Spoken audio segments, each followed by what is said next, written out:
मंडळी, आज आपण करतोय वांग्याचं भरीत. आज एकदम झणझणीत खानदेशी पद्धतीने आपण वांग्याचं भरीत करणार आहे. या पद्धतीने केलेलं भरीत चवीला अप्रतिम होतं. तर यासाठी खास जळगावचे जे हिरवे वांगे असतात ते वांगे घ्यायचे. त्याला बाहेरून तेल लावायचं आहे. तेल लावल्यावर वांगं मस्तपैकी सगळ्या बाजूने अगदी व्यवस्थित भाजून घ्यायचं आहे. वांगं व्यवस्थित भाजलं गेलं की त्यानंतर त्याची सालं काढून घ्यायची. सालं काढल्यावर वांगं आतून चेक करायचं की त्यामध्ये कीड तर नाही ना.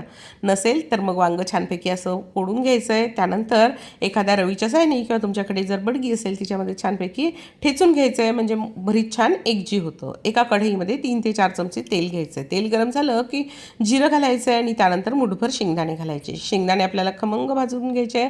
त्यानंतर आपण त्यामध्ये घालून घ्यायची हिरवी मिरची किंवा ओली लाल मिरची. तर ओली लाल मिरचीचे मोठे तुकडे घातले आणि त्यानंतर 15 ते 20 लसूण पाकळ्या, 7 ते 8 हिरव्या मिरच्या आणि जिरं याचा ठेचा करून घेतला. तर तो ठेचा घालायचा आहे. ठेचानीच या भरताला छान चव येते. आणि त्यानंतर थोडीशी कांद्याची पात मी फोडणीत घातलेली आहे, ती पण परतून घ्यायची. आणि त्यानंतर आपलं वांगं घालायचं आहे भाजलेलं, चवीनुसार मीठ घालायचं आणि चिमूटभर ओवा जरूर घालायचा आहे, कारण त्यामुळे भरताची चव खूप छान होते.